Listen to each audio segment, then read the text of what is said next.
ਸੋ ਆ ਜਿਹੜੀ ਸੀ ਇਮੀਗ੍ਰੇਸ਼ਨ ਨਾਲ ਰਿਲੇਟਡ ਟਿਕਟੌਕ ਵੀਡੀਓ ਬਣਾਈ ਸੀ ਡਿਟੈਂਸ਼ਨਸ ਵਗੈਰਾ ਬਾਰੇ, ਤੇ ਉਹਦੇ ਤੇ ਜਿੰਨੇ ਕਮੈਂਟਸ ਫੋਨ ਕਾਲ ਆ ਰਹੇ ਨੇ, ਤੇ ਉੱਥੋਂ ਇੱਕ ਚੀਜ਼ ਕਲੀਅਰ ਹੋ ਗਈ ਹੈ ਕਿ ਬਹੁਤ ਸਾਰੇ ਲੋਕਾਂ ਨੂੰ ਇਹ ਇਮੀਗ੍ਰੇਸ਼ਨ ਪ੍ਰੋਸੈਸਸ ਦੇ ਬਾਰੇ ਨੌਲੇਜ ਨਹੀਂ ਹੈਗੀ, ਤੇ ਉਹ ਨੌਲੇਜ ਨਾ ਹੋਣ ਕਰਕੇ ਬਹੁਤ ਸਾਰੇ ਲੋਕ ਜਿਹੜੇ ਆ ਬਹੁਤ ਪ੍ਰੋਬਲਮਸ ਦੇ ਸ਼ਿਕਾਰ ਹੋ ਰਹੇ ਨੇ। ਸੋ ਅਸੀਂ ਕੋਸ਼ਿਸ਼ ਕਰ ਰਹੇ ਹਾਂ ਕਿ 6 ਪਾਰਟ ਆ ਵੀਡੀਓ ਅਸੀਂ ਬਣਾਵਾਂਗੇ, ਤੇ ਇਹਦੇ ਵਿੱਚ ਆ ਜਿਹੜੀਆਂ 6 ਚੀਜ਼ਾਂ ਦੇ ਬਾਰੇ ਆਪਾਂ ਡਿਸਕਸ ਕਰਾਂਗੇ। ਇਨਐਡਮਿਸਿਬਿਲਿਟੀ, ਉਹਨੂੰ ਓਵਰਕਮ ਕਿੱਦਾਂ ਕਰਨਾ। ਸੈਕੰਡ ਪਾਰਟ ਡਿਟੈਂਸ਼ਨ, ਜਦੋਂ ਤੁਹਾਨੂੰ ਪੁਲਿਸ ਵਾਲੇ ਫੜ ਲੈਂਦੇ ਨੇ ਜਾਂ CBSE ਵੱਲੋਂ ਆਰਡਰ ਆਉਂਦਾ ਤੁਹਾਨੂੰ ਅਰੈਸਟ ਕਰਨ ਦਾ। ਰਿਮੂਵਲ ਆਰਡਰਸ, ਵੀ ਤੁਹਾਨੂੰ ਇੱਥੋਂ ਕੈਨੇਡਾ ਤੋਂ ਬਾਹਰ ਜਾਣ ਲਈ ਆਰਡਰ ਦਿੱਤਾ ਜਾਂਦਾ ਹੈ। ਫਿਰ ਇਮੀਗ੍ਰੇਸ਼ਨ ਡਿਵੀਜ਼ਨ ਤੇ ਇਮੀਗ੍ਰੇਸ਼ਨ ਅਪੀਲ ਡਿਵੀਜ਼ਨ, ਇਹ ਦੋ ਡਿਵੀਜ਼ਨਸ ਨੇ ਜਿਹੜੇ ਇਹ ਸਾਰੇ ਕੇਸਿਸ ਹੁੰਦੇ ਨੇ ਇਮੀਗ੍ਰੇਸ਼ਨ ਨਾਲ ਰਿਲੇਟਡ, ਡਿਟੈਂਸ਼ਨ ਨਾਲ ਰਿਲੇਟਡ, ਤੇ ਉਹਨਾਂ ਬਾਰੇ ਹੀਅਰਿੰਗਸ ਕਰਦੇ ਨੇ। So this is the first part ਜਿਹਦੇ ਵਿੱਚ ਅਸੀਂ ਇਨਐਡਮਿਸਿਬਿਲਿਟੀ ਦੇ ਬਾਰੇ ਗੱਲ ਕਰਾਂਗੇ। ਸੋ ਇਨਐਡਮਿਸਿਬਿਲਿਟੀ ਦੇ ਬਾਰੇ ਗੱਲ ਕਰਦੇ ਹਾਂ ਕਿ ਜਦੋਂ ਵੀ ਕੋਈ ਤੁਸੀਂ ਇਮੀਗ੍ਰੇਸ਼ਨ ਐਪਲੀਕੇਸ਼ਨ ਕਰਦੇ ਹੋ, ਉਹ ਇਮੀਗ੍ਰੇਸ਼ਨ ਆਫਿਸਰ ਦੋ ਚੀਜ਼ਾਂ ਦੇ ਉੱਪਰ ਉਹ ਐਪਲੀਕੇਸ਼ਨ ਦਾ ਡਿਸੀਜਨ ਲੈਂਦੇ ਆ। ਪਹਿਲੀ ਹੁੰਦੀ ਆ ਐਲੀਜੀਬਿਲਿਟੀ, ਕਿ ਜਿਹੜੇ ਪ੍ਰੋਸੈਸ ਦੇ ਥਰੂ ਤੁਸੀਂ ਐਪਲੀਕੇਸ਼ਨ ਲਾਈ ਆ ਉਹ ਪ੍ਰੋਸੈਸ ਲਈ ਤੁਸੀਂ ਐਲੀਜੀਬਲ ਹੈਗੇ ਹੋ ਜਾਂ ਨਹੀਂ।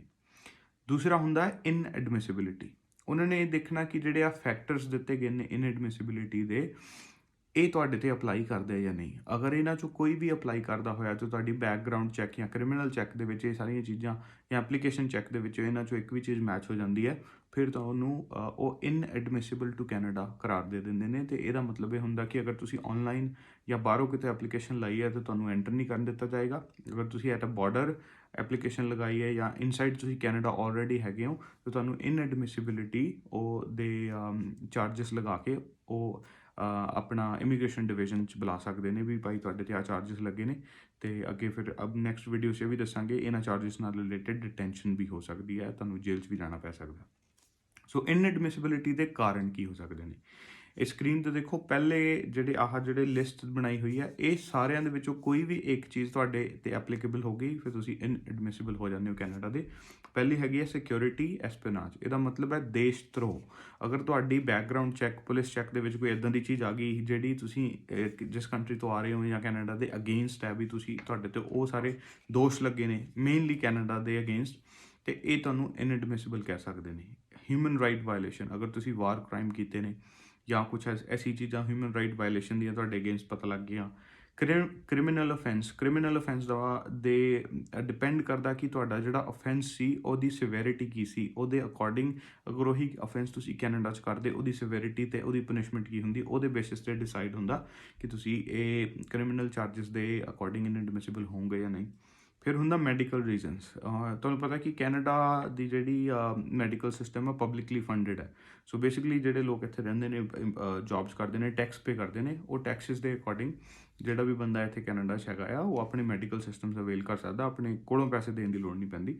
ਬਟ ਅਗਰ ਕੋਈ ਬਾਹਰੋਂ ਬੰਦਾ ਆ ਕੇ ਇੱਥੇ ਰਹਿਣਾ ਚਾਹੁੰਦਾ ਆ, ਅਤੇ ਉਹਨੂੰ ਕੋਈ ਐਸੀ ਮੈਡੀਕਲ ਕੰਡੀਸ਼ਨ ਹੈ ਜਿਹੜੀ ਕਿ ਕੈਨੇਡੀਅਨ ਮੈਡੀਕਲ ਸਿਸਟਮ 'ਤੇ ਬਹੁਤ ਜ਼ਿਆਦਾ ਬਰਡਨ ਪਾਏਗੀ, ਟਾਈਮ ਮਨੀ ਕੰਜ਼ਿਊਮ ਕਰੇਗੀ, ਅਤੇ ਉਹ ਇਹਨਾਂ ਦਾ ਇੱਕ ਬੈਂਚਮਾਰਕਸ ਹੁੰਦੇ ਨੇ। ਅਗਰ ਉਹ ਬੈਂਚਮਾਰਕਸ ਤੋਂ ਉੱਪਰ ਤੁਹਾਡੀ ਰਿਕੁਆਇਰਮੈਂਟ ਬਣਦੀ ਹੈ, ਫਿਰ ਤੁਸੀਂ ਮੈਡੀਕਲੀ ਇਨਐਡਮਿਸਿਬਲ ਹੋ ਜਾਂਦੇ ਹੋ।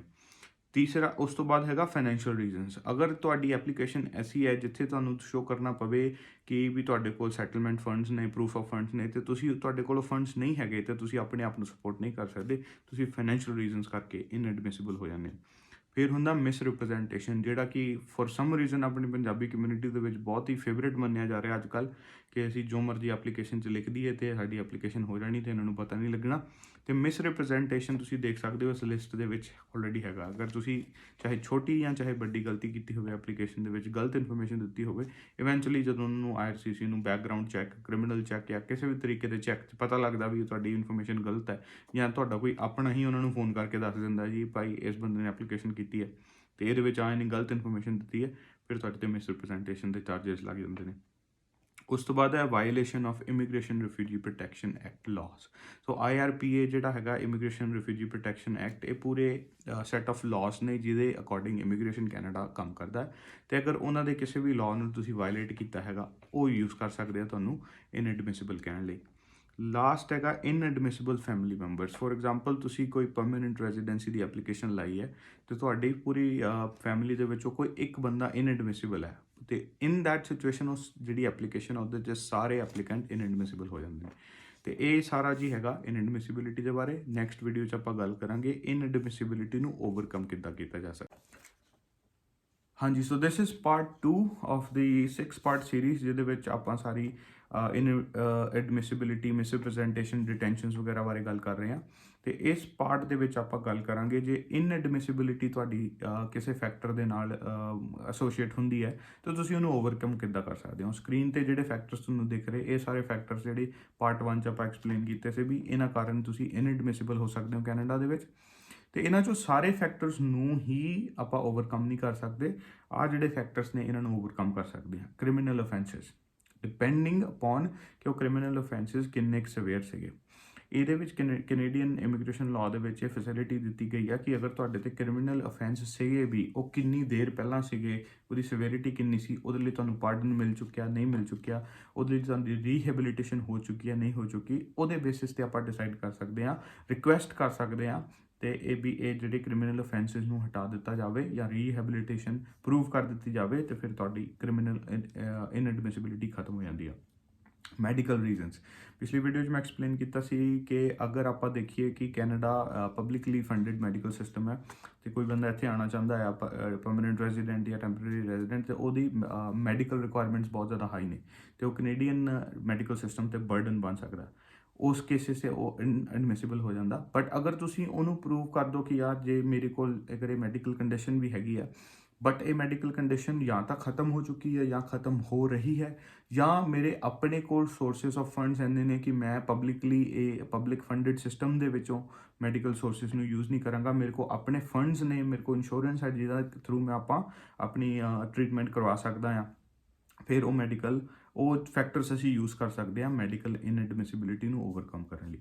ਫਾਈਨੈਂਸ਼ੀਅਲ ਰੀਜ਼ਨਸ, ਅਗਰ ਤੁਹਾਡੇ ਐਪਲੀਕੇਸ਼ਨ ਦੇ ਵਿੱਚ ਓਬਵੀਅਸਲੀ ਤੁਹਾਡੇ ਕੋਲ ਫੰਡਸ ਹੈਗੇ, ਤੁਸੀਂ ਸ਼ੋਅ ਨਹੀਂ ਕੀਤੇ ਜਾਂ ਤੁਹਾਡੇ ਕੋਲ ਫੰਡਸ ਕਿਸੇ ਹੋਰ ਪਾਸੇ ਆ ਗਏ ਨੇ, ਉਹ ਯੂਜ਼ ਕੀਤੇ ਜਾ ਸਕਦੇ ਨੇ। Misrepresentation, again it's a big factor ਕਿ ਤੁਸੀਂ ਗਲਤ ਇਨਫੋਰਮੇਸ਼ਨ ਦੇ ਦਿੱਤੀ ਸੀ, ਚਾਹੇ ਉਹ ਛੋਟੀ ਹੈ, ਚਾਹੇ ਵੱਡੀ ਹੈ, ਚਾਹੇ ਜਾਣੇ ਅਣਜਾਣੇ ਦਿੱਤੀ ਗਈ ਹੈ, ਤੇ ਉਹਨੂੰ ਆਪਾਂ ਅਗਰ ਪ੍ਰੂਵ ਕਰ ਸਕੀਏ ਵੀ ਉਹ ਤੁਹਾਡੀ ਜਿਹੜੀ ਗਲਤੀ ਸੀਗੀ that was a reasonable mistake, ਉਹ ਤੁਸੀਂ ਜਾਣ ਬੁੱਝ ਕੇ ਨਹੀਂ ਕੀਤੀ, ਤੇ ਉਹ ਗਲਤੀ ਦਾ ਕੋਈ ਐਡਾ ਬੜਾ ਫੈਕਟਰ ਨਹੀਂ ਹੈਗਾ ਜਿਹੜਾ ਤੁਹਾਡੀ ਐਪਲੀਕੇਸ਼ਨ ਨੂੰ ਇੱਕ ਜਾਂ ਦੂਜੀ ਸਾਈਡ ਡਿਸਾਈਡ ਕਰ ਸਕੇ। ਤੇ ਜਦੋਂ ਇੱਕ ਆਪਾਂ ਡਿਵੀਜ਼ਨ ਦੇ ਵਿੱਚ ਇਹ ਚੀਜ਼ ਨੂੰ ਫਾਈਟ ਕਰਦੇ ਹਾਂ, ਉਹਦੇ ਨਾਲ ਹੋਰ ਬਹੁਤ ਸਾਰੇ ਫੈਕਟਰਸ ਹੁੰਦੇ ਨੇ। ਕਈ ਫੈਕਟਰਸ ਐਸੇ ਹੁੰਦੇ ਨੇ ਵੀ ਜਿਹੜੇ ਮਿਸਰਿਪ੍ਰੈਜ਼ੈਂਟੇਸ਼ਨ ਦੇ ਫੈਕਟਰ ਤੋਂ ਉੱਪਰ ਹੋ ਜਾਂਦੇ ਨੇ ਤੇ ਉਹ ਮਿਸਰਿਪ੍ਰੈਜ਼ੈਂਟੇਸ਼ਨ ਨੂੰ ਓਵਰਕਮ ਕਰ ਸਕਦੇ ਨੇ। Violation of immigration refugee protection act, ਅਗਰ ਉਹ ਤੁਸੀਂ ਪ੍ਰੂਵ ਕਰ ਸਕਦੇ ਹੋ ਕਿ ਉਹ ਜਿਹੜੀ ਤੁਸੀਂ ਵਾਇਲੇਸ਼ਨ ਕੀਤੀ ਸੀਗੀ ਉਹ ਸ਼ਾਇਦ ਨਾ ਕੀਤੀ ਹੋਵੇ ਜਾਂ ਉਹ ਗਲਤ ਇਨਫੋਰਮੇਸ਼ਨ IRCC ਕੋਲ ਚਲੀ ਗਈ ਹੋਵੇ, ਉਸ ਤਰੀਕੇ ਨਾਲ ਆਪਾਂ ਓਵਰਕਮ ਕਰ ਸਕਦੇ ਹਾਂ ਇਨਐਡਮਿਸਿਬਿਲਿਟੀ ਨੂੰ। ਤੇ ਲਾਸਟ ਹੈਗਾ ਫੈਮਿਲੀ ਮੈਂਬਰ, ਅਗਰ ਤੁਹਾਡੀ ਐਪਲੀਕੇਸ਼ਨ ਤੇ ਕੋਈ ਇਨਐਡਮਿਸਿਬਲ ਹੈਗਾ, ਮੇਬੀ ਤੁਸੀਂ ਐਪਲੀਕੇਸ਼ਨ ਉਹ ਫੈਮਿਲੀ ਮੈਂਬਰਸ ਤੋਂ ਬਿਨਾਂ ਲਗਾ ਸਕਦੇ ਹੋ, ਜਾਂ ਅਗਰ ਉਹ ਫੈਮਿਲੀ ਮੈਂਬਰ ਦੀ ਇਨਐਡਮਿਸਿਬਿਲਿਟੀ ਆ ਜਿਹੜੇ ਉੱਪਰ ਫੈਕਟਰ ਆਪਾਂ ਡਿਸਕ੍ਰਾਈਬ ਕੀਤੇ ਇਹਨਾਂ ਦੇ ਵਿੱਚੋਂ ਕਿਤੇ ਆਉਂਦੀ ਹੈ ਤੇ ਆਪਾਂ ਐਕਸਪਲੇਨ ਕਰ ਦਈਏ ਵੀ ਉਹ ਹੁਣ ਜਿਹੜੀ ਇਨਐਡਮਿਸਿਬਿਲਿਟੀ ਫੈਕਟਰ ਸੀ ਉਹ ਖਤਮ ਹੋ ਗਏ ਨੇ ਤੇ ਉਹ ਹੁਣ ਜਿਹੜਾ ਫੈਮਿਲੀ ਮੈਂਬਰ ਸੀਗਾ ਹੁਣ ਇਨਐਡਮਿਸਿਬਲ ਨਹੀਂ ਹੈਗਾ ਤੇ ਉਹ then your complete application can go through. So definitely possibilities ਹੁੰਦੀਆਂ ਨੇ। It's not easy to convince immigration of all of these, but ਅਗਰ ਆਪਾਂ ਕੋਸ਼ਿਸ਼ ਕਰੀਏ, ਅਗਰ ਆਪਾਂ ਡਾਕੂਮੈਂਟੇਸ਼ਨ ਤੇ ਐਵੀਡੈਂਸ ਤੇ ਆਪਣੇ ਆਰਗੂਮੈਂਟਸ ਨਾਲ ਉਹਨਾਂ ਨੂੰ ਕਨਵਿੰਸ ਕਰ ਸਕਦੇ ਇਸ ਚੀਜ਼ ਦਾ, ਤੇ ਡੈਫੀਨਿਟਲੀ ਐਪਲੀਕੇਸ਼ਨਸ ਜਿਹੜੀਆਂ ਸਕਸੈਸਫੁਲ ਹੋ ਸਕਦੀਆਂ ਨੇ। So that was part 2 ਓਵਰਕਮਿੰਗ ਇਨਐਡਮਿਸਿਬਿਲਿਟੀ। ਹੁਣ ਨੈਕਸਟ ਪਾਰਟ ਜਿਹੜਾ ਆਪਾਂ ਆਏਗਾ ਉਹਦੇ ਵਿੱਚ ਆਪਾਂ ਡਿਟੈਂਸ਼ਨ ਦੇ ਬਾਰੇ ਗੱਲ ਕਰਾਂਗੇ। Thank you. तो आप आ गए हैं थर्ड पार्ट वीडियोस दे जिथे आप इनएडमिसिबिलिटी, डिटेंशन, बैनस ਤੇ ਜਿਹੜੇ ਇਮੀਗ੍ਰੇਸ਼ਨ ਪ੍ਰੋਸੈਸਸ ਹੈ ਇਹਦੇ ਬਾਰੇ ਗੱਲ ਕਰ ਰਹੇ ਹਾਂ। ਤੇ ਅੱਜ ਦੀ ਵੀਡੀਓ 'ਚ ਗੱਲ ਕੀਤੀ ਜਾਵੇਗੀ ਡਿਟੈਂਸ਼ਨ ਦੀ।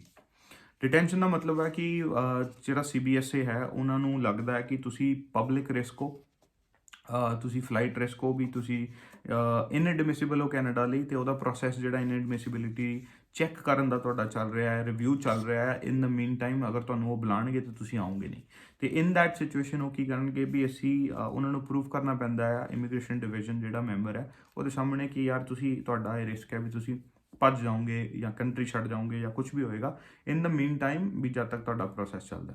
ਉਹ ਕਹਿਣਗੇ ਵੀ ਅਸੀਂ ਇਹਨਾਂ ਨੂੰ ਡਿਟੈਂਸ਼ਨ 'ਚ ਰੱਖਣਾ ਹੈ, ਤੇ ਇਹਦੀ ਜਦੋਂ ਤੁਹਾਨੂੰ ਡਿਟੈਂਸ਼ਨ 'ਚ ਪਾ ਦਿੰਦੇ ਨੇ ਇਹਦਾ ਇਹ ਮਤਲਬ ਨਹੀਂ ਹੈ ਵੀ ਤੁਸੀਂ ਬਾਹਰ ਨਹੀਂ ਆ ਸਕਦੇ। ਡਿਟੈਂਸ਼ਨ ਦਾ ਵੀ ਪੂਰਾ ਪ੍ਰੋਸੈਸ ਹੈ। ਇੱਕ ਵਾਰੀ ਤੁਹਾਨੂੰ ਡਿਟੇਨ ਕੀਤਾ ਜਾਂਦਾ ਆ, ਤੁਹਾਨੂੰ ਜੇਲ੍ਹ 'ਚ ਪਾਇਆ ਜਾਂਦਾ ਤੇ ਇਮੀਗ੍ਰੇਸ਼ਨ ਡਿਵੀਜ਼ਨ ਜਿਹੜੀ ਹੈਗੀ ਹੈ ਕੈਨੇਡਾ ਦੀ, ਉਹ ਤੁਹਾਡੀ ਡਿਟੈਂਸ਼ਨ ਰਿਵਿਊ ਰਿਕੁਆਇਰਮੈਂਟ ਹੈ ਬਾਈ ਲਾਅ। ਫਸਟ 48 ਆਵਰਸ ਹੋਏਗਾ, ਜਿੱਥੇ ਇਮੀਗ੍ਰੇਸ਼ਨ ਡਿਵੀਜ਼ਨ ਦੇ ਮੈਂਬਰ ਦੇ ਸਾਹਮਣੇ ਤੁਸੀਂ ਆਪਣਾ ਪੱਖ ਪ੍ਰੈਜ਼ੈਂਟ ਕਰੋਗੇ ਵੀ ਬਈ ਮੈਨੂੰ ਅਗਰ ਡਿਟੇਨ ਕੀਤਾ ਗਿਆ, ਜਿਹੜੇ ਰੀਜ਼ਨ ਕਰਕੇ ਡਿਟੇਨ ਕੀਤਾ ਗਿਆ ਉਹ ਰੀਜ਼ਨ ਵੈਲਿਡ ਨਹੀਂ ਹੈਗਾ ਤੇ ਮੈਨੂੰ ਵਾਪਸ ਜਾਣ ਦਿੱਤਾ ਜਾਵੇ, ਮੈਂ ਕੈਨੇਡਾ 'ਚ ਰਹਿ ਸਕਦਾ ਹਾਂ। ਤੇ ਜਦ ਤੱਕ ਮੇਰੀ ਜਿਹੜਾ ਵੀ ਪ੍ਰੋਸੈਸ ਇਨਐਡਮਿਸਿਬਿਲਿਟੀ ਦਾ ਚੱਲ ਰਿਹਾ ਆ, ਰਿਵਿਊ ਚੱਲ ਰਿਹਾ ਜਾਂ ਕੋਈ ਵੀ ਰਿਵਿਊ ਚੱਲ ਰਿਹਾ, ਉਹ ਮੈਂ ਆ ਕੇ ਅਟੈਂਡ ਕਰਾਂਗਾ। ਠੀਕ ਹੈ, ਉਹ ਪਹਿਲਾਂ ਤਾਂ 48 ਆਵਰਸ ਦੇ ਵਿੱਚ ਹੋਣਾ ਲਾਜ਼ਮੀ ਹੈ। ਅਗਰ ਉਹ 48 ਆਵਰ ਦੇ ਵਿੱਚ ਕੋਈ ਡਿਸੀਜਨ ਨਹੀਂ ਹੁੰਦਾ ਤੇ ਤੁਹਾਨੂੰ ਰਿਲੀਜ਼ ਨਹੀਂ ਕੀਤਾ ਜਾਂਦਾ, ਫਿਰ 7ਵੇਂ ਦਿਨ ਹੋਏਗਾ। ਤੇ ਅਗਰ ਉਹ 7ਵੇਂ ਦਿਨ ਵੀ ਕੋਈ ਰਿਲੀਜ਼ ਨਹੀਂ ਕੀਤਾ ਜਾਂਦਾ ਤੇ ਫਿਰ 30 ਦਿਨ ਬਾਅਦ ਚੱਲਦਾ ਰਹੇਗਾ।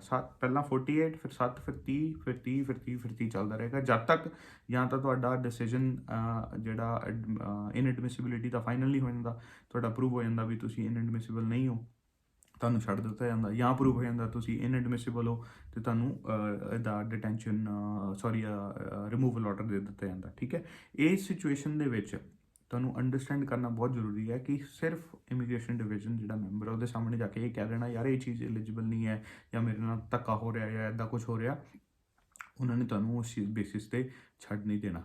ਬਿਕਾਜ਼ ਇਹ ਸਾਰੇ ਜਿਹੜੇ ਪ੍ਰੋਸੈਸਿਸ ਹੁੰਦੇ ਨੇ, ਸਾਰੀਆਂ ਡਿਵੀਜ਼ਨਸ ਹੁੰਦੀਆਂ ਨੇ, ਇਹਨਾਂ ਦੀ ਕੁਝ ਰਿਕੁਆਇਰਮੈਂਟਸ ਹੁੰਦੀਆਂ ਨੇ, ਇਹ ਕੁਝ ਫੈਕਟਰਸ 'ਤੇ ਚੱਲਦੇ ਨੇ ਵੀ ਇਹ ਫੈਕਟਰਸ ਅਗਰ ਐਲੀਜੀਬਲ ਹੋਣਗੇ ਤਾਂ ਹੀ ਅਸੀਂ ਬੰਦੇ ਨੂੰ ਛੱਡਾਂਗੇ। ਠੀਕ ਹੈ, ਤੇ ਕੰਡੀਸ਼ਨਲ ਰਿਲੀਜ਼ਸ ਦੇ ਵੀ ਉਹਨਾਂ ਕੋਲ ਆਪਸ਼ਨ ਹੁੰਦੇ ਨੇ ਵੀ ਇਸ ਬੰਦੇ ਨੂੰ ਅਗਰ ਕੋਈ ਇਹਦਾ ਕੋਈ ਜਾਣਕਾਰ ਹੈ ਜੋ ਕਿ ਬੌਂਡ ਚਾਹੇ ਮੋਨਿਟਰੀ ਬੌਂਡ ਦੇ ਦੇਵੇ ਵੀ ਹਾਂਜੀ ਅਸੀਂ ਆਪਣੇ ਪੈਸੇ ਦੇ ਦਿੰਦੇ ਹਾਂ ਵੀ ਜਦ ਤੱਕ ਤੁਹਾਡੇ ਪ੍ਰੋਸੈਸ ਚੱਲਦੇ, ਇਹ ਬੰਦਾ ਆਉਂਦਾ ਰਹੇਗਾ ਤੇ ਪ੍ਰੋਸੈਸ ਖਤਮ ਹੋ ਜਾਣਗੇ, ਤੁਸੀਂ ਸਾਨੂੰ ਪੈਸੇ ਦੇ ਦਿਓ ਵਾਪਸ। ਠੀਕ ਹੈ, ਮਤਲਬ ਪੈਸੇ ਜਮ੍ਹਾਂ ਕਰਾ ਕੇ ਤੁਹਾਨੂੰ ਛੁਡਾ ਸਕਦੇ ਆ। ਤੇ ਕਈ ਹੋਰ ਕੰਡੀਸ਼ਨਸ ਹੁੰਦੀਆਂ ਨੇ ਵੀ ਤੁਹਾਡੇ ਬ੍ਰੇਸਲੇਟ ਲਾ ਦਿੰਦੇ ਆ ਪੈਰ ਤੇ ਵੀ ਮੇਕ ਸ਼ੋਰ ਕਰਾਂਗੇ ਵੀ ਮੈਂ ਗਾਰੰਟੀ ਲੈਂਦਾ ਇਹ ਬੰਦਾ ਮੇਰਾ ਘਰ ਛੱਡ ਕੇ ਨਹੀਂ ਜਾਏਗਾ ਤੇ ਜਦੋਂ ਤੱਕ ਇਹ ਪ੍ਰੋਸੈਸ ਚੱਲਦਾ ਹੈ। ਜਾਂ ਹੋਰ ਕੀ ਹੋ ਜਾਂਦੀਆਂ ਨੇ ਕੰਡੀਸ਼ਨਸ ਵੀ ਇਹਨੂੰ ਛੱਡ ਦਿਓ ਪਰ ਇਹ CBSA ਆਫਿਸ ਆ ਕੇ ਜਿਹੜਾ ਆਪਣੇ ਸਾਈਨ ਕਰਦਾ ਰਹੇਗਾ, ਮੇਕ ਸ਼ੋਰ ਕਰੇਗਾ ਵੀ ਇਹ ਇੱਥੋਂ ਭੱਜ ਨਹੀਂ ਗਿਆ। ਉਹ ਪ੍ਰੂਵ ਕਰਨਾ ਪੈਂਦਾ ਇਮੀਗ੍ਰੇਸ਼ਨ ਮੈਂਬਰ ਨੂੰ ਕਿ ਭਾਈ ਇਹ ਸਾਰੀਆਂ ਕੰਡੀਸ਼ਨ ਨੇ ਬੰਦਾ ਫੋਲੋ ਕਰੇਗਾ। ਤੇ ਹੋਰ ਬੜੀਆਂ ਸਾਰੀਆਂ ਪਿੱਛੇ ਚੀਜ਼ਾਂ ਹੁੰਦੀਆਂ, ਇਹਦੀ ਐਸਟੈਬਲਿਸ਼ਮੈਂਟ ਦੇਖਦੇ ਆ, ਸਪੋਰਟ ਦੇਖਦੇ ਆ, ਕਦੇ ਫਾਈਨੈਂਸ਼ੀਅਲ ਸਿਸਟਮਸ ਦੇਖਦੇ ਆ, ਸਾਰਾ ਕੁਝ ਦੇਖ ਕੇ ਡਿਸਾਈਡ ਕੀਤਾ ਜਾਂਦਾ ਵੀ ਇਸ ਬੰਦੇ ਨੂੰ ਛੱਡਿਆ ਜਾਏਗਾ ਜਾਂ ਨਹੀਂ। ਠੀਕ ਹੈ, ਤੇ ਇਹ ਡਿਟੈਂਸ਼ਨ ਦਾ ਮਤਲਬ ਇਹ ਨਹੀਂ ਹੈ ਕਿ ਇੱਕ ਵਾਰੀ ਤੁਹਾਨੂੰ ਉਹਨਾਂ ਨੇ ਫੜ ਲਿਆ ਤੇ ਤੁਹਾਡੇ ਕੋਲ ਆਪਸ਼ਨ ਨਹੀਂ ਹੈਗੀ, ਆਪਸ਼ਨਸ ਬਹੁਤ ਹੁੰਦੀਆਂ। ਆਲ ਯੂ ਗਾਟਾ ਮੇਕ ਸ਼ੋਰ ਕਿ ਜਿਹੜਾ ਬੰਦਾ ਤੁਹਾਡੀ ਹੈਲਪ ਕਰ ਰਿਹਾ ਉਹਨੂੰ ਇਹ ਸਾਰੀ ਚੀਜ਼ਾਂ ਦਾ ਪਤਾ ਹੈ। So this is part 4 of the 6 part series, ਜਿਹਦੇ ਵਿੱਚ ਆਪਾਂ ਇਮੀਗ੍ਰੇਸ਼ਨ ਮੈਟਰਸ ਦੀ ਗੱਲ ਕਰ ਰਹੇ ਹਾਂ, misrepresentation, deportation, removal orders, immigration appeal division ਜਾਂ ਇਮੀਗ੍ਰੇਸ਼ਨ ਡਿਵੀਜ਼ਨ ਦੀ। ਤੇ ਅੱਜ ਦੀ ਵੀਡੀਓ ਦੇ ਵਿੱਚ ਆਪਾਂ ਗੱਲ ਕਰਾਂਗੇ ਰਿਮੂਵਲ ਆਰਡਰਸ ਦੀ। ਜਦੋਂ ਕੈਨੇਡਾ ਤੁਹਾਨੂੰ ਕਹਿ ਦਿੰਦਾ ਹੈ ਵੀ ਭਾਈ ਬੈਗ ਚੱਕੋ ਤੇ ਨਿਕਲੋ ਇੱਥੋਂ, ਤੇ ਉਹ ਰਿਮੂਵਲ ਆਰਡਰਸ 3 ਟਾਈਪ ਦੇ ਹੁੰਦੇ ਨੇ। ਪਹਿਲਾ ਹੁੰਦਾ ਆ ਜਿਹਨੂੰ ਕਹਿੰਦੇ ਆਪਾਂ ਡਿਪਾਰਚਰ ਆਰਡਰ। ਡਿਪਾਰਚਰ ਆਰਡਰ ਜਦੋਂ ਮਿਲਦਾ ਹੈ ਤੁਹਾਨੂੰ, ਉਹਦਾ ਮਤਲਬ ਹੈ ਕਿ ਤੁਹਾਡਾ ਜਿਹੜਾ ਅਫੈਂਸ ਹੈ ਕੈਨੇਡਾ ਦੇ ਵਿੱਚ ਜਾਂ ਜਿਹੜੀ ਤੁਹਾਡੇ ਤੇ ਉਹਨਾਂ ਨੇ ਐਲੀਗੇਸ਼ਨ ਲਾਈ ਹੈ ਉਹ ਬਹੁਤ ਸੀਰੀਅਸ ਨਹੀਂ ਹੈਗੀ ਤੇ ਉਹ ਤੁਹਾਨੂੰ 30 ਡੇਜ਼ ਦੇ ਦਿੰਦੇ ਵੀ 30 ਦਿਨਾਂ ਦੇ ਵਿੱਚ ਤੁਸੀਂ ਇੱਥੋਂ ਜਾ ਸਕਦੇ ਹੋ। ਠੀਕ ਹੈ, ਵਿਦਿਨ 30 ਦਿਨ ਅਗਰ ਤੁਸੀਂ ਇੱਥੋਂ ਚਲੇ ਜਾਂਦੇ ਹੋ ਤੇ ਜਾਂਦੇ ਟਾਈਮ CBSA ਆਫਿਸਰ ਨਾਲ ਕਨਫਰਮ ਕਰ ਦਿੰਦੇ ਹੋ ਕਿ ਤੁਸੀਂ ਇੱਥੋਂ ਨਿਕਲ ਗਏ ਹੋ। ਠੀਕ ਹੈ, ਉਸ ਸਿਚੁਏਸ਼ਨ ਦੇ ਵਿੱਚ ਤੁਸੀਂ 30 ਦਿਨਾਂ ਤੋਂ ਬਾਅਦ ਅਪਲਾਈ ਕਰ ਸਕਦੇ ਹੋ ਵਾਪਸ ਆਉਣ ਲਈ। ਠੀਕ ਹੈ, ਇਨ ਕੇਸ ਤੁਸੀਂ 30 ਦਿਨਾਂ ਦੇ ਵਿੱਚ ਨਹੀਂ ਜਾਂਦੇ ਜਾਂ ਜਾਂਦੇ ਹੋਏ CBSA ਨਾਲ ਕਨਫਰਮ ਨਹੀਂ ਕਰਦੇ ਕਿ ਤੁਸੀਂ ਇੱਥੋਂ ਨਿਕਲ ਗਏ ਹੋ, ਇਨ ਦੈਟ ਕੇਸ ਆ ਜਿਹੜਾ ਤੁਹਾਡਾ ਡਿਪਾਰਚਰ ਆਰਡਰ ਹੈ ਨਾ ਡਿਪੋਰਟੇਸ਼ਨ ਆਰਡਰ 'ਚ ਬਦਲ ਜਾਂਦਾ, ਵਿਚ ਇਜ਼ ਮੋਰ ਸੀਰੀਅਸ। ਦੂਸਰਾ ਹੁੰਦਾ ਐਕਸਕਲੂਜਨ ਆਰਡਰ। ਐਕਸਕਲੂਜਨ ਆਰਡਰ ਨੂੰ ਆਪਾਂ ਇਹ ਕਹਿ ਸਕਦੇ ਹਾਂ ਜਿਹੜਾ 1 ਸਾਲ ਦਾ ਬੈਨ ਲਗਾ ਦਿੰਦੇ ਆ। ਉਹਦੇ ਵਿੱਚ ਤੁਹਾਨੂੰ ਕਹਿੰਦੇ ਕਿ ਤੁਸੀਂ ਇੱਥੋਂ ਜਾਓ ਤਾਂ ਤੁਸੀਂ 1 ਸਾਲ ਤੱਕ ਤੁਸੀਂ ਵਾਪਸ ਨਹੀਂ ਆ ਸਕਦੇ। ਤੇ ਇੱਕ ਸਪੈਸੀਫਿਕ ਕੰਡੀਸ਼ਨ ਹੈ, ਅਗਰ ਤੁਹਾਡਾ ਐਕਸਕਲੂਜਨ ਆਰਡਰ ਮਿਸਰਿਪ੍ਰੈਜ਼ੈਂਟੇਸ਼ਨ ਕਰਕੇ ਲੱਗਿਆ ਆ ਤੇ ਉਹ 5 ਸਾਲ ਦਾ ਬੈਨ ਬਣ ਜਾਂਦਾ। ਠੀਕ ਹੈ, ਲਾਸਟ ਹੁੰਦਾ ਡਿਪੋਰਟੇਸ਼ਨ ਆਰਡਰ ਵਿਚ is basically you are permanently banned from returning to Canada. So basically remember ਜਦੋਂ ਮੈਂ ਕਿਹਾ ਸੀ ਡਿਪੋਰਟੇਸ਼ਨ ਆਰਡਰ 30 ਦਿਨ ਦੇ ਵਿੱਚ ਤੁਸੀਂ ਨਹੀਂ ਗਏ ਜਾਂ CBSA ਨੂੰ ਕਨਫਰਮ ਨਹੀਂ ਕੀਤਾ ਤੇ ਉਹ ਫਿਰ ਤੁਹਾਡਾ ਡਿਪੋਰਟੇਸ਼ਨ ਆਰਡਰ ਜਿਹੜਾ ਪਰਮਾਨੈਂਟ ਬੈਨ ਲੱਗ ਜਾਂਦਾ ਤੁਹਾਡੇ ਤੇ। ਠੀਕ ਹੈ, ਤੇ ਜਦੋਂ ਇਹ ਬੈਨ ਲੱਗਦੇ ਇਹਦਾ ਇਹ ਮਤਲਬ ਨਹੀਂ ਹੈਗਾ ਕਿ ਤੁਹਾਡੀ ਆਪਸ਼ਨਸ ਖਤਮ ਹੋ ਜਾਂਦੀਆਂ। ਠੀਕ ਹੈ, ਤੇ ਆਪਸ਼ਨਸ ਕੀ ਨੇ ਕਿ ਅਗਰ ਤੁਹਾਡੇ ਤਾਂ ਡਿਪਾਰਚਰ ਆਰਡਰ ਹੈ ਜਾਂ ਐਕਸਕਲੂਜਨ ਆਰਡਰ ਹੈ, 1 ਸਾਲ ਦਾ ਬੈਨ ਹੈ ਜਾਂ ਤੁਹਾਨੂੰ ਉੱਥੋਂ ਵਾਪਸ ਦਿੱਤਾ, ਤੇ ਉਹਦੇ ਵਿੱਚ ਅਗਰ ਤੁਸੀਂ ਵਾਪਸ ਆਉਣਾ ਨਾ, ਇਹਨਾਂ ਨੇ ਪ੍ਰੋਵੀਜ਼ਨ ਇਹ ਵੀ ਦਿੱਤੀ ਹੋਈ ਆ you can apply for authorisation to return to Canada, ਜਿਹਨੂੰ ARC ਕਹਿੰਦੇ ਆ। ਬਟ ਉਹ ਹਰ ਕਿਸੇ ਦੀ ਅਪਰੂਵ ਨਹੀਂ ਹੋਏਗੀ, ਉਹਨੂੰ ਅਪਰੂਵ ਕਰਾਉਣਾ ਬੜਾ ਮੁਸ਼ਕਿਲ ਹੈ because you have to show ਕਿ ਤੁਹਾਡੀ ਕੋਈ ਬਹੁਤ ਸੀਰੀਅਸ ਕੰਡੀਸ਼ਨ ਹੈ ਜਿਹੜੀ ਤੁਹਾਡੀ ਇੱਥੇ ਆਏ ਬਿਨਾਂ ਤੁਹਾਡਾ ਉਹ ਨਹੀਂ ਬਣਨਾ। ਅਗਰ ਮੇਬੀ ਤੁਹਾਡਾ ਕੋਈ ਫੈਮਿਲੀ ਮੈਂਬਰ ਹੈ ਕੈਨੇਡਾ ਦੇ ਵਿੱਚ, ਉਹ ਆਪਣੀ ਲਾਈਫ ਦੀ ਲਾਸਟ ਸਟੇਜਸ 'ਤੇ ਹੈ ਤੇ ਤੁਸੀਂ ARC ਅਪਲਾਈ ਕਰਦੇ ਹੋ ਤੇ ਵੈਰੀ ਲਾਈਕਲੀ ਅਗਰ ਤੇ ਤੁਹਾਡਾ ਜਿਹੜਾ ਕਨਵਿਕਸ਼ਨ ਹੈ ਕੋਈ ਸੀਰੀਅਸ ਨਹੀਂ ਹੈਗਾ, ਤੁਹਾਡੇ ਅਫੈਂਸਿਸ ਕੋਈ ਸੀਰੀਅਸ ਨਹੀਂ ਹੈਗੇ, ਫਿਰ ਤੁਹਾਨੂੰ ਅਲਾਓ ਕਰ ਸਕਦੇ ਹੋ ਕੈਨੇਡਾ ਵਾਪਸ ਆਉਣਾ। ਬਟ ਉਹ ਜਨਰਲੀ ARC ਜਿਹੜਾ ਹੈਗਾ ਬਹੁਤ ਹੀ ਮੁਸ਼ਕਿਲ ਅਪਰੂਵ ਹੋਏਗਾ, ਠੀਕ ਹੈ। ਤੇ ਅਗਰ ਤੁਸੀਂ ਜਿਹੜਾ ਤੁਹਾਨੂੰ ਰਿਮੂਵਲ ਆਰਡਰ ਦਿੱਤਾ ਹੈ ਤੇ ਤੁਹਾਨੂੰ CBSA ਆਪਣੇ ਖਰਚੇ ਤੇ ਇੱਥੋਂ ਬਾਹਰ ਭੇਜਦਾ ਤੇ ਤੁਹਾਡੀ ਰਿਸਪੌਂਸਿਬਿਲਿਟੀ ਬਣ ਜਾਂਦੀ ਹੈ ਉਹ CBSA ਦਾ ਖਰਚਾ ਵਾਪਸ ਕਰਨਾ। ਅਗਰ ਤੁਸੀਂ ਨਹੀਂ ਕਰਦੇ ਤੇ ਜਦ ਤੱਕ ਉਹ ਨਹੀਂ ਹੁੰਦਾ ਤੇ ਫਿਰ ਤੁਹਾਡੀ ਉਹ ਫਾਈਲ ਤੇ ਉਹ ਇਨਫੋਰਮੇਸ਼ਨ ਰਹਿੰਦੀ ਹੈ, ਠੀਕ ਹੈ। ਤੇ ਜਦੋਂ ਤੁਹਾਨੂੰ ਇਹ ਕੋਈ ਡਿਪੋਰਟੇਸ਼ਨ ਆਰਡਰ ਜਿਹੜੇ ਮਿਲ ਜਾਂਦੇ ਨੇ, ਉਸ ਸਿਚੁਏਸ਼ਨ 'ਚ ਇੱਕ ਹੋਰ ਆਪਸ਼ਨ ਹੁੰਦੀ ਜਿਹਨੂੰ ਕਹਿੰਦੇ ਆ pre removal risk assessment, PRRA। ਉਹ ਕੀ ਹੁੰਦੀ ਹੈ ਕਿ ਅਗਰ ਤੁਸੀਂ ਇਹ ਪ੍ਰੂਵ ਕਰ ਦਿਓ ਇਮੀਗ੍ਰੇਸ਼ਨ ਕੈਨੇਡਾ ਨੂੰ, PRRA ਐਪਲੀਕੇਸ਼ਨ ਕਰ ਦਿਓ ਤੇ ਪ੍ਰੂਵ ਕਰ ਦਿਓ ਵੀ ਯਾਰ ਜਿਹੜੀ ਕੰਟਰੀ 'ਚ ਤੁਸੀਂ ਮੈਨੂੰ ਵਾਪਸ ਜਾਣ ਨੂੰ ਕਹਿ ਰਹੇ ਹੋ, ਮੇਰੀ ਕੰਟਰੀ ਆਫ ਰੈਜ਼ੀਡੈਂਸ, ਉੱਥੇ ਮੇਰੀ ਸਪੈਸੀਫਿਕਲੀ ਜਾਨ ਨੂੰ ਖਤਰਾ ਹੈ ਤੇ ਉਹ ਥ੍ਰੈਟ ਜਿਹੜਾ ਮੈਨੂੰ ਪਰਸਨਲੀ ਹੈ, ਇਨ ਦੈਟ ਸਿਚੁਏਸ਼ਨ ਉਹ ਤੁਹਾਨੂੰ ਕੈਨੇਡਾ ਤੋਂ ਬਾਹਰ ਨਹੀਂ ਕੱਢਣਗੇ। ਉਹ PRRA ਦੀ ਐਪਲੀਕੇਸ਼ਨ ਨੂੰ ਰਿਵਿਊ ਕਰਨਗੇ ਤੇ ਅਗਰ ਉਹ ਖਤਰਾ ਪ੍ਰੂਵ ਹੋ ਜਾਂਦਾ ਹੈ ਕਿ ਤੁਹਾਡੀ ਜਾਨ ਨੂੰ ਸੱਚੀ ਖਤਰਾ ਹੈ, ਫਿਰ ਤੁਹਾਨੂੰ ਉਹ ਕੈਨੇਡਾ ਤੋਂ ਬਾਹਰ ਨਹੀਂ ਕੱਢ ਸਕਦੇ, ਠੀਕ ਹੈ। ਫਿਰ ਉਹਨਾਂ ਨੂੰ they have to figure out other options, ਤੇ ਜਿਹੜੀਆਂ ਅਦਰ ਆਪਸ਼ਨਸ ਕਾਫੀ ਸਾਰੀਆਂ ਹੋ ਸਕਦੀਆਂ ਨੇ, ਬਟ ਤੁਹਾਨੂੰ ਕੈਨੇਡਾ ਤੋਂ ਉਹ ਬਾਹਰ ਨਹੀਂ ਕੱਢ ਸਕਦੇ ਹਿਊਮੈਨਿਟੇਰੀਅਨ ਰੀਜ਼ਨਸ ਕਰਕੇ, ਠੀਕ ਹੈ ਜੀ। ਇਹ ਸੀਗਾ ਸਾਰਾ ਰਿਮੂਵਲ ਆਰਡਰ ਤੇ ਡਿਪੋਰਟੇਸ਼ਨਸ ਦਾ। ਨੈਕਸਟ ਵੀਡੀਓ 'ਚ ਆਪਾਂ ਗੱਲ ਕਰਾਂਗੇ ਇਮੀਗ੍ਰੇਸ਼ਨ ਡਿਵੀਜ਼ਨ ਦੀ। ਹਾਂਜੀ, ਆਪਾਂ ਆ ਗਏ ਹਾਂ ਪਾਰਟ 5 ਤੇ, ਜਿਹੜਾ ਕਿ ਆਪਾਂ ਗੱਲ ਕਰ ਰਹੇ ਹਾਂ ਸਾਰੀ ਇਮੀਗ੍ਰੇਸ਼ਨ ਮੈਟਰਸ, ਐਡਮਿਸਿਬਿਲਿਟੀ, ਮਿਸਰਿਪ੍ਰੈਜ਼ੈਂਟੇਸ਼ਨ, ਬਾਰਸ, ਡਿਪੋਰਟੇਸ਼ਨ ਦੇ ਬਾਰੇ। ਤੇ ਅੱਜ ਦੀ ਵੀਡੀਓ 'ਚ ਗੱਲ ਕਰਾਂਗੇ ਇਮੀਗ੍ਰੇਸ਼ਨ ਡਿਵੀਜ਼ਨ ਦੀ, ਜਿਹੜਾ ਕਿ ਕੈਨੇਡਾ ਇਮੀਗ੍ਰੇਸ਼ਨ ਸਿਸਟਮ ਦਾ ਇੱਕ ਐਸਾ ਪਾਰਟ ਹੈ ਜੋ ਕਿ ਐਡਮਿਸਿਬਿਲਿਟੀ ਹੀਅਰਿੰਗਸ ਕਰਦਾ ਹੈ ਤੇ ਡਿਟੈਂਸ਼ਨ ਰਿਵਿਊ ਕਰਦਾ। ਅਗਰ ਤੁਹਾਨੂੰ ਪੁਲਿਸ CBSA ਵਾਲੇ ਜਾਂ ਪੁਲਿਸ ਫੜ ਲੈਂਦੀ ਆ, ਤੁਹਾਨੂੰ ਜੇਲ੍ਹ ਛੱਡ ਪਾ ਦਿੱਤੇ ਜਾਂਦੇ ਨੇ। ਆਈ ਥਿੰਕ ਆਪਾਂ ਪਾਰਟ 3 ਦੇ ਵਿੱਚ ਗੱਲ ਕੀਤੀ ਸੀਗੀ ਡਿਟੈਂਸ਼ਨ ਦੀ ਤੇ ਡਿਟੈਂਸ਼ਨ ਰਿਵਿਊਜ਼ ਦੀ। ਇਮੀਗ੍ਰੇਸ਼ਨ ਡਿਵੀਜ਼ਨ ਉਹ ਸਾਰੇ ਜਿਹੜੇ ਕੇਸਿਸ ਹੁੰਦੇ ਨੇ ਉਹਨਾਂ ਨੂੰ ਹੈਂਡਲ ਕਰਦਾ, ਉਹਨਾਂ ਨੂੰ ਸੁਣਦਾ ਤੇ ਉਹ ਡਿਸਾਈਡ ਕਰਦਾ ਕਿ ਬੰਦੇ ਨੂੰ ਜੇਲ੍ਹ 'ਚ ਰੱਖਿਆ ਜਾਏਗਾ ਜਾਂ ਛੱਡ ਦਿੱਤਾ ਜਾਏਗਾ। ਐਡਮਿਸਿਬਿਲਿਟੀ ਹੀਅਰਿੰਗਸ ਕਰਦਾ ਹੈ ਵੀ ਅਗਰ ਤੁਹਾਡੇ ਤੇ ਇਨਐਡਮਿਸਿਬਿਲਿਟੀ ਦੇ ਚਾਰਜਸ ਲੱਗੇ ਜਾਂਦੇ, ਜਿਹੜੇ ਪਾਰਟ 1 'ਚ ਗੱਲ ਕੀਤੀ ਸੀ, ਤੇ ਅਗਰ ਉਹਨਾਂ ਨੂੰ ਆਪਾਂ ਓਵਰਕਮ ਕਰਨਾ ਪਾਰਟ 2, ਉਹ ਸਾਰੇ ਕੇਸਿਸ ਇੱਥੇ ਸੁਣੇ ਜਾਂਦੇ ਨੇ। ਤੇ ਇਹਨਾਂ ਦਾ ਪ੍ਰੋਸੈਸ ਇੱਕ ਬੜਾ ਹੀ ਸੈਟਅਪ ਪ੍ਰੋਸੈਸ ਹੈ ਕਿ ਇਹਦੇ ਵਿੱਚ ਇੱਕ ਮੈਂਬਰ ਹੋਏਗਾ ਜੋ ਕਿ ਡਿਸੀਜਨ ਮੇਕਰ ਹੈ, IRCC ਦਾ ਆਫਿਸਰ ਹੈ, ਤੇ ਉਹ ਡਿਸਾਈਡ ਕਰੇਗਾ ਦੋਨੋਂ ਸਾਈਡ ਦੀ ਗੱਲ ਸੁਣ ਕੇ ਕਿ ਡਿਸੀਜਨ ਕੀ ਲੈਣਾ। ਫਿਰ ਤੁਸੀਂ ਖੁਦੋਂ ਅਪੈਲੈਂਟ ਜਿਹਦਾ ਕੇਸ ਸੁਣਿਆ ਜਾ ਰਿਹਾ, ਤੇ ਤੁਸੀਂ ਅਗਰ ਆਪਣਾ ਕੋਈ RCIC ਜਾਂ ਇਮੀਗ੍ਰੇਸ਼ਨ ਲਾਇਰ ਆਪਣੇ ਆਪ ਨੂੰ ਰਿਪਰੈਜ਼ੈਂਟ ਕਰਨ ਲਈ ਲਿਖਿਆ, ਉਹ ਹੋਏਗਾ ਜੋ ਕਿ ਤੁਹਾਡੇ ਬਿਹਾਫ ਤੇ ਕੇਸ ਲੜੇਗਾ। ਫਿਰ ਹੁੰਦਾ ਆ CBSA ਜਾਂ IRCC ਦਾ ਰਿਪਰੈਜ਼ੈਂਟੇਟਿਵ, ਜਿਹੜੇ ਤੁਹਾਡੇ ਅਗੇਂਸਟ ਲੜ ਰਹੇ ਨੇ, ਜਿਹੜੇ ਕਹਿ ਰਹੇ ਨੇ ਇਹਨਾਂ ਨੂੰ ਜੇਲ੍ਹ 'ਚ ਰੱਖੋ ਜਾਂ ਜਿਹੜੇ ਕਹਿ ਰਹੇ ਨੇ ਇਹਨਾਂ ਨੂੰ ਇੱਥੋਂ ਬਾਹਰ ਕੱਢ ਦਿਓ, ਤੇ ਉਹ ਬਹੁਤ ਹੀ ਫੇਅਰਸਲੀ ਲੜਨਗੇ ਤੁਹਾਡੇ ਅਗੇਂਸਟ। ਤੇ ਉਹ ਸਾਰੀਆਂ ਚੀਜ਼ਾਂ ਇਮੀਗ੍ਰੇਸ਼ਨ ਲਾਅ ਵੀ ਉਹਨਾਂ ਨੂੰ ਪੂਰਾ ਪਤਾ ਹੁੰਦਾ ਆ ਵੀ ਕਿਹੜੇ ਲਾਅ ਦੇ ਕਰਕੇ ਆਪਾਂ ਇਹਨਾਂ ਨੂੰ ਇੱਥੋਂ ਬਾਹਰ ਕੱਢਣਾ ਆ ਜਾਂ ਇਹਨਾਂ ਨੂੰ ਜੇਲ੍ਹ 'ਚ ਰੱਖਣਾ ਆ। ਤੇ ਅਗਰ ਤੁਸੀਂ ਜਿਹੜੀ ਲੈਂਗੁਏਜ ਇੰਗਲਿਸ਼ ਜਾਂ ਫਰੈਂਚ ਨਹੀਂ ਬੋਲਦੇ ਤੇ ਤੁਹਾਡੇ ਲਈ ਇੱਕ ਇੰਟਰਪ੍ਰੇਟਰ ਵੀ ਦਿੱਤਾ ਜਾਏਗਾ, ਜਿਹੜਾ ਤੁਹਾਨੂੰ ਰਿਕੁਐਸਟ ਕਰਨਾ ਪਏਗਾ ਵੀ ਮੈਂ ਜਿਹੜੀ ਲੈਂਗੁਏਜ ਸਪੈਸੀਫਿਕਲੀ ਬੋਲਦਾ ਆ ਉਹਨੂੰ ਤੇ ਇੰਗਲਿਸ਼ 'ਚ ਕਨਵਰਟ ਕਰਨ ਜਾਂ ਉਹਨੂੰ ਜਾਂ ਫਰੈਂਚ ਕਨਵਰਟ ਕਰਨ ਲਈ ਸਾਨੂੰ ਇੱਕ ਰਿਪਰੈਜ਼ੈਂਟੇਟਿਵ ਚਾਹੀਦਾ, ਕਿਉਂਕਿ ਇਹ ਹੀਅਰਿੰਗ ਜਿਹੜੀਆਂ ਜਾਂ ਤਾਂ ਇੰਗਲਿਸ਼ ਹੋਣਗੀਆਂ ਜਾਂ ਫਰੈਂਚ ਦੇ ਵਿੱਚ ਹੋਣਗੀਆਂ। ਫਿਰ ਇਨ ਕੇਸ ਅਗਰ ਤੁਸੀਂ ਕੋਈ ਵਿਟਨੈਸ ਪ੍ਰੋਵਾਈਡ ਕਰਨਾ ਹੈ ਜਿਹੜਾ ਕਿ ਤੁਹਾਡੇ ਸਾਈਡ ਦੀ ਸਟੋਰੀ ਨੂੰ ਪ੍ਰੂਵ ਕਰੇ ਤੁਹਾਡਾ, ਜਾਂ ਕੋਈ ਬੌਂਡਸ ਪਰਸਨ ਹੋਏਗਾ ਜਿਹੜਾ ਅਗਰ ਡਿਟੈਂਸ਼ਨ ਰਿਵਿਊ ਹੋ ਰਿਹਾ ਤੇ ਉਹਦੀ ਟੈਸਟੀਮਨੀ ਵਗੈਰਾ, ਇਹ ਜਿਹੜੇ ਬੰਦੇ ਨੇ ਇਹ ਸਾਰੇ ਇੱਥੇ ਪ੍ਰੈਜ਼ੈਂਟ ਹੋਣਗੇ। ਤੇ ਇਹਨਾਂ ਦਾ ਬੜਾ ਇੱਕ ਸਟਰਕਚਰਡ ਪ੍ਰੋਸੈਸ ਹੋਏਗਾ ਕਿ ਮੈਂਬਰ ਆਫ ਮਿਨਿਸਟਰ ਐਕਸਪਲੇਨ ਕਰੇਗਾ ਵੀ ਭਾਈ ਕੇਸ ਕੀ ਚੱਲ ਰਿਹਾ ਹੈ। ਫਿਰ ਪਾਰਟੀ A ਜਾਂ ਪਾਰਟੀ B ਨੂੰ ਬੋਲੇਗਾ ਕਿ ਆਪਣਾ ਤੁਸੀਂ ਦੱਸੋ, ਆਪਣੀ ਹੀਅਰਿੰਗ ਦਾ ਪ੍ਰੋਸੈਸ ਸ਼ੁਰੂ ਕਰੋ, ਆਪਣਾ ਸਾਈਡ ਦੱਸਣਗੇ। ਫਿਰ ਵਿਟਨੈਸਿਸ ਆਉਣਗੇ, ਫਿਰ ਉਸ ਤੋਂ ਬਾਅਦ ਡਿਸਾਈਡ ਕਰਨਗੇ ਕਿ ਇਹ ਜਿਹੜਾ ਡਿਟੈਂਸ਼ਨ ਰਿਵਿਊ ਹੈ ਜਾਂ ਉਹਦੀ ਤਾਂ ਯੂਜਲੀ ਉਹ ਨਾਲ ਦੀ ਨਾਲ ਹੀ ਬੋਲ ਦਿੰਦੇ ਨੇ ਯਾਰ ਡਿਟੈਂਸ਼ਨ ਵਿਲ ਕੰਟੀਨਿਊ ਜਾਂ we are going to release you. Admissibility hearings ਦਾ ਜਿਹੜਾ ਹੈਗਾ ਉਹ ਟਾਈਮ ਲਾਉਂਦੇ ਨੇ between 2 weeks to about 4 months decision ਦੇਣ ਲਈ। ਇਨ ਦੈਟ ਟਾਈਮ ਤੁਹਾਨੂੰ ਵੇਟ ਕਰਨਾ ਪੈਂਦਾ, ਠੀਕ ਹੈ ਜੀ। ਤੇ ਇਹ ਪ੍ਰੋਸੈਸ ਅਗਰ ਤੁਸੀਂ ਆਪਣੇ ਆਪ ਸੋਚ ਕੇ ਚਲੇ ਜਾਓਗੇ ਕਿ ਯਾਰ ਮੈਨੂੰ ਪਤਾ ਹੈ ਕਿ ਕੀ ਕਰਨਾ ਹੈ ਨਹੀਂ ਕਰਨਾ, ਬਹੁਤ ਸਾਰੇ ਲੋਕ ਇਹ ਗਲਤੀ ਕਰਦੇ ਨੇ। ਤੇ ਅਗਰ ਤੁਹਾਨੂੰ ਇਹਨਾਂ ਦਾ ਸਟਰਕਚਰ ਤੇ ਇਹ ਕਿਹੜੇ ਬੇਸਿਸ ਤੇ ਡਿਸੀਜਨ ਲੈਣਗੇ ਜਾਂ ਕਿਹੜੇ ਫੈਕਟਰਸ ਤੇ ਤੁਹਾਡੀ ਐਪਲੀਕੇਸ਼ਨ ਡਿਸਾਈਡ ਹੋਏਗੀ, ਅਗਰ ਤੁਹਾਨੂੰ ਨਹੀਂ ਪਤਾ ਨਾ, ਤੁਸੀਂ ਬਹੁਤ ਵੱਡੀ ਡਿਸਐਡਵਾਂਟੇਜ 'ਚ ਚਲੇ ਜਾਂਦੇ ਹੋ। ਸੋ ਯੂਜੂਅਲੀ ਹੁੰਦਾ ਕੀ ਹੈ, ਜਦੋਂ ਅਸੀਂ ਇਹ ਹੀਅਰਿੰਗਸ ਦੇਖਦੇ ਹਾਂ ਜਾਂ ਇਹਨਾਂ ਬਾਰੇ ਕੰਡਕਟ ਕਰਦੇ ਹਾਂ ਤਾਂ ਇਹੀ ਚੀਜ਼ ਸਭ ਤੋਂ ਪਹਿਲਾਂ ਦੇਖਣ ਨੂੰ ਮਿਲਦੀ ਹੈ ਕਿ ਬਹੁਤ ਸਾਰੇ ਲੋਕ ਆਪਣੀ ਕੈਪੇਬਿਲਿਟੀਜ਼ ਨੂੰ ਜਾਂ ਆਪਣੀ ਕੈਪੇਬਿਲਿਟੀਜ਼ ਨੂੰ ਉਹ ਬਹੁਤ ਬੜਾ ਸਮਝ ਲੈਂਦੇ ਨੇ ਜਾਂ ਆਪਣੀ ਮਿਸਟੇਕ ਨੂੰ ਬਹੁਤ ਛੋਟਾ ਸਮਝ ਲੈਂਦੇ ਨੇ। ਇਹ ਦੋਨੋਂ ਚੀਜ਼ਾਂ ਨੂੰ ਲੈ ਡੁੱਬਦੀਆਂ ਨੇ, ठीक है, जिथे भी बंदा वो छुट सकता होंगे या ਉਹਦੀ चीज़ खत्म हो सकती होंगी नहीं, सिर्फ आ 2 चीज़ां करके बहुत बड़ा पिंग पै जाते हैं। तो इसलिए हमेशा कोशिश करो अगर इदां की सिचुएशन तुसीं फस गए हो तो कोई RCIC या इमीग्रेशन लॉयर जो कि इन्हां चीज़ों को अंडरस्टैंड करते हैं तो तुहानूं उत्थों बचा सकते हैं। डेफिनेटली उन्हां नाल कॉन्टैक्ट करो, ठीक है। ये सीगा पार्ट 5 इमीग्रेशन डिवीजन। तो नैक्सट पार्ट दे विच आपां गल करांगे immigration appeal division, that will be the last video, part number 6।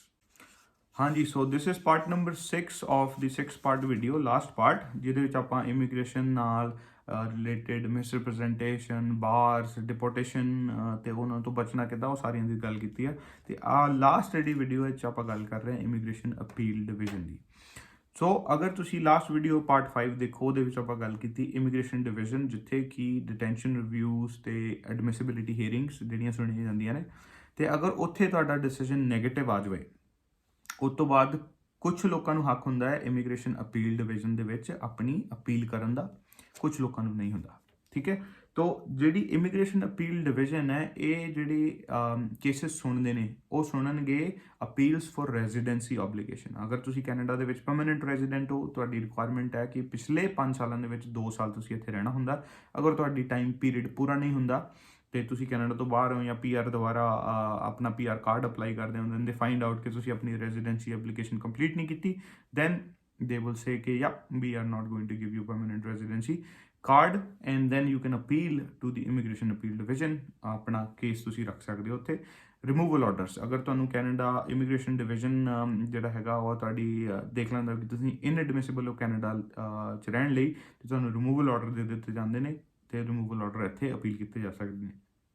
ਤੇ ਅਗਰ ਤੁਸੀਂ ਆਪਣੇ ਫੋਰ ਐਗਜ਼ਾਮਪਲ ਸਪੋਂਸਰਸ਼ਿਪ ਐਪਲੀਕੇਸ਼ਨ ਲਗਾਈ ਆਪਣੇ ਫੈਮਿਲੀ ਮੈਂਬਰਸ ਲਈ, ਤੁਸੀਂ ਕੈਨੇਡਾ ਦੇ ਪਰਮਾਨੈਂਟ ਰੈਜ਼ੀਡੈਂਟ ਹੋ ਜਾਂ ਸਿਟੀਜ਼ਨ ਹੋ, ਤੇ ਉਹ ਫੈਮਿਲੀ ਜਿਹੜੀ ਸਪੋਂਸਰਸ਼ਿਪ ਐਪਲੀਕੇਸ਼ਨ ਉਹ ਡਿਕਲਾਈਨ ਹੋ ਜਾਂਦੀ ਹੈ। ਤੇ ਅਗਰ ਤੁਸੀਂ ਖੁਦ ਪਰਮਾਨੈਂਟ ਰੈਜ਼ੀਡੈਂਟ ਹੋ ਜਾਂ ਸਿਟੀਜ਼ਨ ਹੋ, ਤਾਂ ਤੁਸੀਂ ਇਮੀਗ੍ਰੇਸ਼ਨ ਅਪੀਲ ਡਿਵੀਜ਼ਨ 'ਚ ਜਾ ਕੇ ਉਹ ਡਿਸੀਜਨ ਨੂੰ ਚੈਲੰਜ ਕਰ ਸਕਦੇ ਹੋ, ਬਟ ਓਬਵੀਅਸਲੀ ਉਹ ਚੈਲੰਜ ਦੇ ਗਰਾਊਂਡਸ ਹੋਣੇ ਜ਼ਰੂਰੀ ਨੇ। ਤੇ ਕੌਣ ਅਪੀਲ ਕਰ ਸਕਦਾ ਹੈ? ਪਹਿਲਾਂ ਜਾਂ ਤਾਂ ਤੁਸੀਂ ਇੱਥੇ ਕੈਨੇਡਾ 'ਚ ਪਰਮਾਨੈਂਟ ਰੈਜ਼ੀਡੈਂਟ ਹੋ, ਜਾਂ ਪ੍ਰੋਟੈਕਟਡ ਪਰਸਨ ਹੋ, ਜਾਂ ਰਿਫਿਊਜੀ ਹੋ। ਇਹਨਾਂ ਤਿੰਨਾਂ ਸਿਚੁਏਸ਼ਨ 'ਤੇ ਤੁਸੀਂ ਇੱਥੇ ਇਮੀਗ੍ਰੇਸ਼ਨ ਅਪੀਲ ਡਿਵੀਜ਼ਨ 'ਚ ਜਾ ਸਕਦੇ ਹੋ। ਆਈ ਬਿਲੀਵ ਸਿਟੀਜ਼ਨ ਹੋ ਤਾਂ ਵੀ ਐਲੀਜੀਬਲ ਹੋਏਗਾ। ਤੇ ਤੁਸੀਂ ਜਿਹੜੇ ਪਰਮਾਨੈਂਟ ਰੈਜ਼ੀਡੈਂਟ ਬੰਦੇ ਉਹ ਵੀ ਇਨ ਸਰਟਨ ਸਿਚੁਏਸ਼ਨ 'ਚ ਇੱਥੇ ਅਪੀਲ ਨਹੀਂ ਕਰ ਸਕਦੇ। ਉਹ ਹੁੰਦਾ ਹੈ ਜਦੋਂ ਤੁਹਾਡਾ ਰਿਮੂਵਲ ਆਰਡਰ ਜਿਹੜਾ ਤੁਹਾਨੂੰ ਮਿਲਿਆ ਉਹ ਬੇਸਡ ਔਨ ਸੀਰੀਅਸ ਕ੍ਰਿਮੀਨੈਲਿਟੀ ਹੈ, ਆਰਗੇਨਾਈਜ਼ਡ ਕ੍ਰਿਮੀਨੈਲਿਟੀ ਹੈ, ਕ੍ਰਾਈਮਸ ਅਗੇਨ ਹਿਊਮੈਨਿਟੀ ਹੈ, ਜਾਂ other serious farms of criminality. ਮਤਲਬ ਅਗਰ ਤੁਹਾਡੇ ਤੇ ਬਹੁਤ ਸੀਰੀਅਸ ਚਾਰਜਸ ਲੱਗੇ ਨੇ, ਫਿਰ ਤੁਸੀਂ ਅਪੀਲ ਡਿਵੀਜ਼ਨ 'ਚ ਨਹੀਂ ਜਾ ਸਕਦੇ। ਇਨ ਦੈਟ ਸਿਚੁਏਸ਼ਨ ਜਿਹੜੀ ਆਪਸ਼ਨ ਤੁਹਾਡੇ ਕੋਲ ਬਚਦੀ ਹੈ ਉਹ ਬਚਦੀ ਹੈ ਫੈਡਰਲ ਕੋਰਟ ਦੇ ਵਿੱਚ ਅਪੀਲ ਕਰਨਾ। ਤੇ ਅਗਰ ਤੁਸੀਂ ਕੈਨੇਡਾ ਦੇ ਵਿੱਚ ਟੈਂਪਰੇਰੀ ਰੈਜ਼ੀਡੈਂਟ ਹੋ ਤੇ ਤੁਹਾਨੂੰ ਇਹ ਸਾਰੇ ਰਿਮੂਵਲ ਆਰਡਰਸ ਵਗੈਰਾ ਦਿੱਤੇ ਜਾਂਦੇ ਨੇ, ਤੁਸੀਂ ਅਪੀਲ ਡਿਵੀਜ਼ਨ 'ਚ ਨਹੀਂ ਜਾ ਸਕਦੇ, ਤੁਹਾਨੂੰ ਫੈਡਰਲ ਕੋਰਟ ਦੇ ਵਿੱਚ ਹੀ ਅਪੀਲ ਕਰਨੀ ਚਾਹੀਦੀ। ਤੇ ਇੱਥੇ ਜਿਹੜਾ ਡਿਫਰੈਂਸ਼ੀਏਸ਼ਨ ਆਉਂਦੀ ਹੈ, ਜਿਹੜੇ ਰੈਗੂਲੇਟਡ ਕੈਨੇਡੀਅਨ ਇਮੀਗ੍ਰੇਸ਼ਨ ਕੰਸਲਟੈਂਟਸ ਨੇ ਉਹ ਤੁਹਾਨੂੰ ਇਹ ਅਪੀਲ ਡਿਵੀਜ਼ਨ ਤੱਕ ਹੀ ਰਿਪਰੈਜ਼ੈਂਟ ਕਰ ਸਕਦੇ ਨੇ, ਉਹ ਫੈਡਰਲ ਕੋਰਟ ਦੇ ਵਿੱਚ ਰਿਪਰੈਜ਼ੈਂਟ ਨਹੀਂ ਕਰ ਸਕਦੇ। ਉੱਥੇ ਤੁਹਾਨੂੰ ਚਾਹੀਦਾ ਹੁੰਦਾ ਇਮੀਗ੍ਰੇਸ਼ਨ ਲਾਇਰ। ਸੋ ਇਹ ਡਿਫਰੈਂਸ਼ੀਏਸ਼ਨ ਹੈਗੀ ਆ ਇਮੀਗ੍ਰੇਸ਼ਨ ਦੇ ਜਿਹੜੇ ਦੋ ਆਈ ਵੁੱਡ ਸੇ ਪ੍ਰੋਫੈਸ਼ਨਲਸ ਨੇ, ਰੈਗੂਲੇਟਡ ਕੈਨੇਡੀਅਨ ਇਮੀਗ੍ਰੇਸ਼ਨ ਕੰਸਲਟੈਂਟਸ ਦੀ ਤੇ ਇਮੀਗ੍ਰੇਸ਼ਨ ਲਾਇਰਸ ਦੀ। ਜਿਹੜਾ ਬੁੱਕ ਹੈਗੀ IRPA ਲਾਅ, ਸੇਮ ਦੋਨੋਂ ਫੋਲੋ ਕਰਦੇ ਨੇ, ਬਟ ਉਹਨਾਂ ਦੀ ਜਿਹੜੀ ਇਮੀਗ੍ਰੇਸ਼ਨ RCICs ਦੀ ਜਿਹੜੀ ਲਿਮਿਟ ਹੈ ਉਹ ਇਮੀਗ੍ਰੇਸ਼ਨ ਅਪੀਲ ਡਿਵੀਜ਼ਨ ਤੱਕ ਹੀ ਹੈ, ਉਸ ਤੋਂ ਉੱਪਰ ਨਹੀਂ ਹੋ ਜਾ ਸਕਦੇ ਤੁਹਾਡੀ ਹੈਲਪ ਕਰਨ ਲਈ, ਠੀਕ ਹੈ।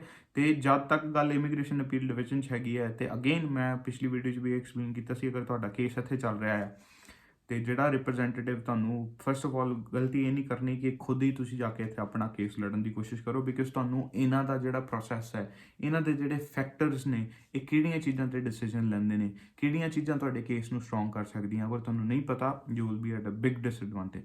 ਸੋ ਆਲਵੇਜ਼ ਮੇਕ ਸ਼ੋਰ ਅਗਰ ਤੁਸੀਂ ਇੱਥੇ ਸਿਚੁਏਸ਼ਨ 'ਚ ਫਸਦੇ ਹੋ, find out somebody who can help you, जिन्होंने ये सारी चीज़ों का पता है, फैक्टर्स का पता है, डिसीजन किस बेसिस से लिया जाएगा, डिसीजन लैन ਲਈ ਕਿਹੜੀਆਂ ਚੀਜ਼ਾਂ ਇੰਪੋਰਟੈਂਟ ਨੇ, ਕਿਹੜੀਆਂ ਚੀਜ਼ਾਂ 'ਤੇ ਫੋਕਸ ਕਰਨਾ, ਕਿਹੜੀਆਂ ਚੀਜ਼ਾਂ 'ਤੇ ਨਹੀਂ ਕਰਨਾ, ਉਹ ਸਾਰਾ ਅਗਰ ਬੰਦੇ ਨੂੰ ਪਤਾ ਹੋਵੇ ਉਹ ਬੰਦਾ ਤੁਹਾਡੀ ਬੈਸਟ ਹੈਲਪ ਕਰ ਸਕਦਾ ਹੈ।